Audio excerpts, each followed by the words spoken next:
be joined by Matomola Likwanya from the UPND's The IPS. We look at all things the UPND social contracts on Diamond TV.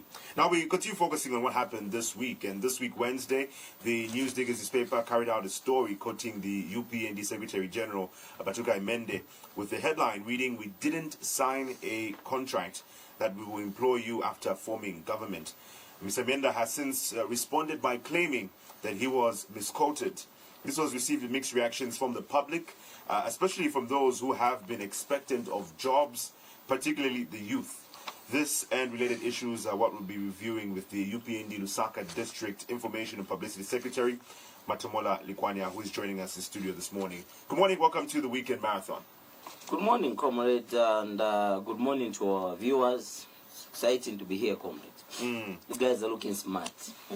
You're looking good. It's pretty good as well yourself, Mr. Likwanya. But let's get straight into it. Following your party Secretary General expressing that he was misquoted, the News Diggers did release an audio of the conversation that happened. And in his words, he said, and I quote, "We did not sit down with anyone and write a contract." And he further said, he gave examples of some jobs that when the UPND gets elected, some people who have or not have some of these certain jobs.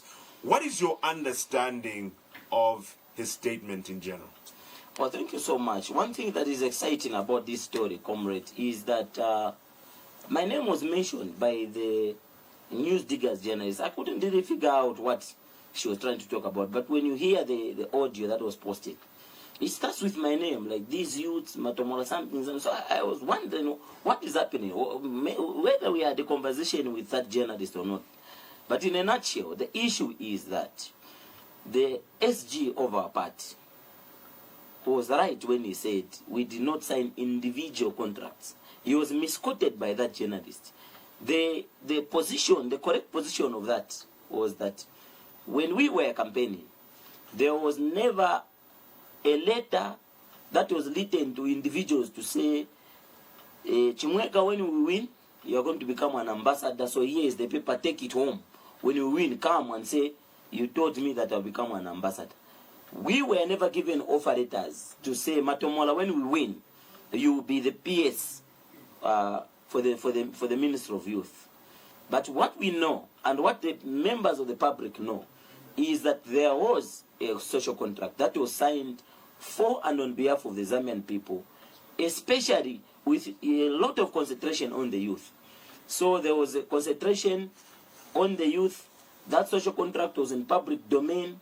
UPND and the leadership and President Agande Chinema is in a social contract with the Zambian people. You mentioned that obviously with the individual contracts, there was no written, contracts, but contracts could also be verbal. Perhaps people understanding it from a verbal point of view. Maybe they were promised some of these things verbally. There's no one who was promised like that, and that is the reason why the SG was quoted out of, he was misquoted by the journalist. And for me, I will not leave this program, okay, without casting a swipe on the journalist who has caused anarchy and acrimony in our party. The Secretary General feels that, the journalist was unethical. And I remember when he was, re-engaging the media, when he went to clarify his position, he even said, no, I'm going to consult my lawyers. Maybe just back on this, could it be that maybe it's an aspect of entitlement? You know how UPND stayed in opposition for quite a long time, and you built such a base, you had a lot of sympathizers, and you had a lot of people that supported you in all these years, particularly youths. Could it be that maybe they feel like you owe them this, you owe them some sort of positions to consolidate, to cushion all these years the way they've been supporting the UPND?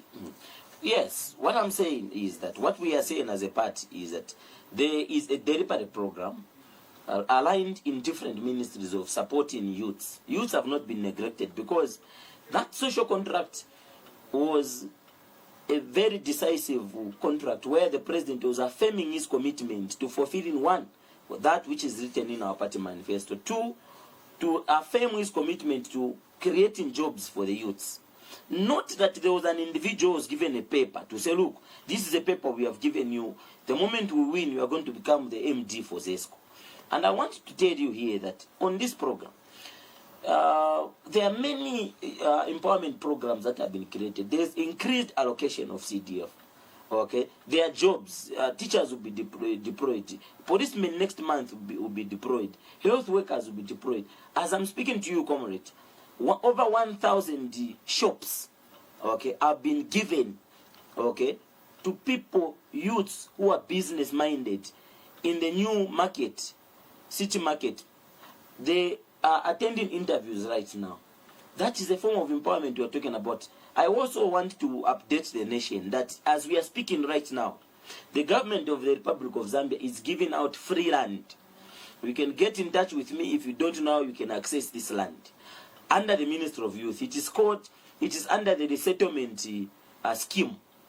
This is a program where if you want land in any district of your choice, come to that department. Let us take you there. They will give you free land. You will not pay for that land. Okay? That is the form of empowerment that we are talking about. Because as a Zambian, the first thing that describes you is that you must have land. So that is those are the strides. So what's the catch to that? To the free land? Or what is needed from the person who wants that land? All you have to do is you have to have an NRC. So it's just anybody who can go there? Yes. So and you said free of charge, like free. There must be a catch. So you must pay something. No, I'm telling you this. Or you must have a certain, maybe you have to write something. Or no, all you have to do. This is what I'm telling you. All you have to do is get a form, fill in, apply to the district. When you go to that department, they will tell you these are the districts. We have got land in Shibuyunji, we have got land in this place. Which one do you want? Well, then from there, you apply. After 2-3 weeks, they will accept you. And anyway, getting back to our conversation on all things, again, the expectations of people. I mean, there are people out there who have been expecting some of these or waiting to have some of these jobs or appointments. Those who supported the party actively, some of them even in the party itself, who are waiting for these things. Would you say these people are just being a bit too expectant, or it's an issue of feeling entitled, especially the youth? The youths of this country are entitled. There is an entitlement that they must get for supporting this government. And for me as a youth, and you as a youth, all of us, we're entitled to the national cake, to equal distribution of resources. However, I feel the grievance which some of our youths are facing, because there is a difference. Okay, there are ordinary Zambian people who went to vote, but we also have party youths that sacrificed blood, not a vote. Mark my word, they sacrificed blood. They were beaten, they were tortured, they were imprisoned. I'm an example of such youths. You know how many days, how many times we were arrested, beaten, and tortured. Okay. We as youths in the party, I feel their cries when they say, no, we need to be helped, we need to. But the president has made it clear that, look, if we try to only help UPND youths, we will not be different from what the PF were doing. Sorry to cut you short. Sorry to cut you short. So we understand that people bled, there was so much political violence at some point. But then someone who's not qualified, do they still, have the right to claim for some sort of position? So what if a person is not really even trained or qualified in any way? Does that mean, just because this person bled for us, then we need to appoint them? What happens in that case? How are you going to categorize and say, look, this person is not qualified in ABCD and they can do ABCD? Yeah, this is where I was going. That I feel the cries of those youths. But the president has made it categorical. So we are not going to make appointments based on your party affiliation. We are going to make appointments based on the fact that, number one, you are Zambian. Number two, you qualify. You are competent. You can execute the skills in the particular field that you are in. And I've just mentioned that there are various forms of empowerment. Not all of us will be directors. Others are being given shops. Others are being given land. Others are being empowered through cooperatives. As we are speaking right now, I want to update the nation that next month, if you have not registered a company, if you are a youth, you have not registered a cooperative, you must do it now. Because next month, there's money that will be kicked in various constituencies to help our youths. And they'll be put in groups and they'll be given the money. So that means that we cushion on what you have talked about. Those who are better qualified to become permanent secretaries, they will be appointed. Those that have never been to school, by the way, there is also an additional requirement that has been put in the accessing of this money. The ministry is saying that they are also going to fund people, unorganized groups. What I mean unorganized groups are those groups where it's a group of women, they are selling tomatoes, they have not registered the company, they don't have a cooperative.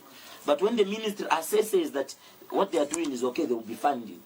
So we are moving that side. That's why I'm appealing to the youths, Babaku UPND. Hang on a little bit, because the tension that we're having is not from the PF or anywhere. It's from within our party. And it is normal, because even the PF, when they got into power, there was tension. The MMT, when there's a transition of power, there's this thing where youths will think, it's us, we have to get in there. But should that be the normal, really, where when a political party from an opposition gets into power, then they all people jobs, they all people things, and we all fighting for the same thing, democracy, and we all fighting, for the same thing. Why is it that it should be a normal thing to do, that when you're in opposition, you get into power, then all of a sudden, people feel entitled? Yes. You, as Diamond TV, many months ago, covered the story of a student who went to vote with a gown. You remember that story? They were signaling to all of us and to the nation that the reason why we are voting, we want jobs.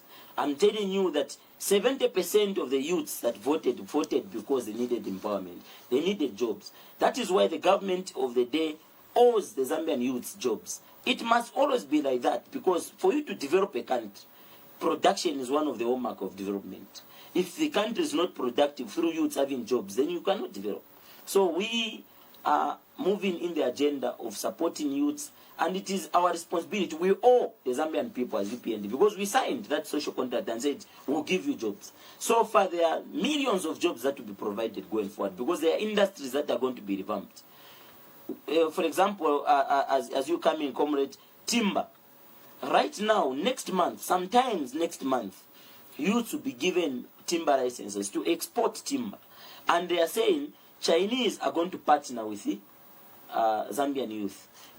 If you have a license, comrade, to export timber, I'm telling you, your life will never be the same. And that is what President Agande Chilema you speak about what happens within the party, even during times of transition. And even in the time of transition, you have certain members of the party who will be appointed, who get certain presidential appointments, who will get certain jobs. And we've seen this happen within the party.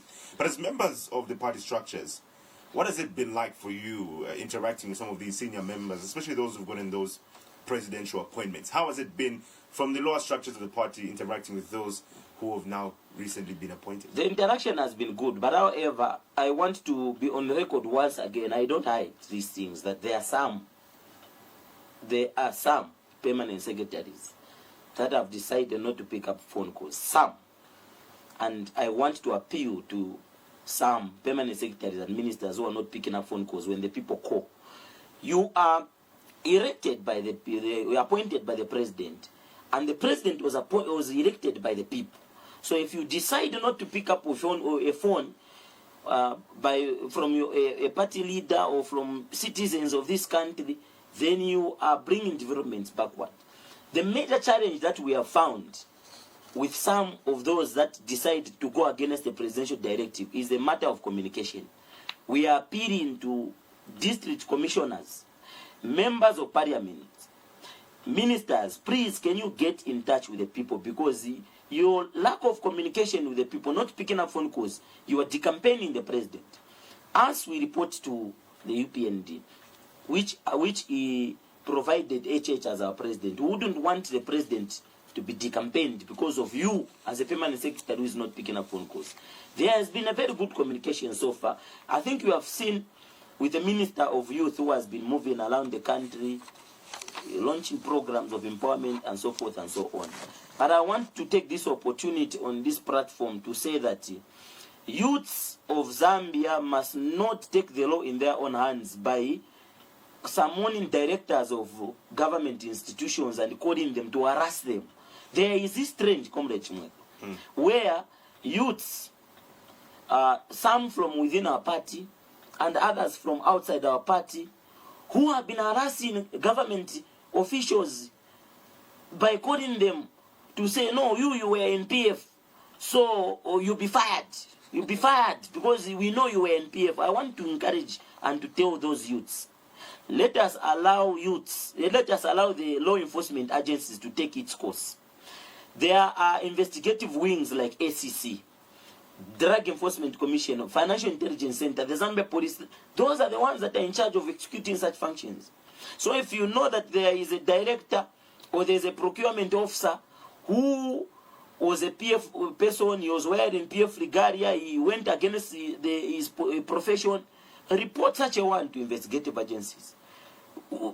Last week we had an issue where some unscrupulous youths went to General Nursing Council and started calling the director of the General Nursing Council to say, how did you procure that vehicle? Under what capacity? Because this is what our friends in the PF used to do. We are saying that let us allow institutions to move professionally. You know how procuring of government vehicles is done.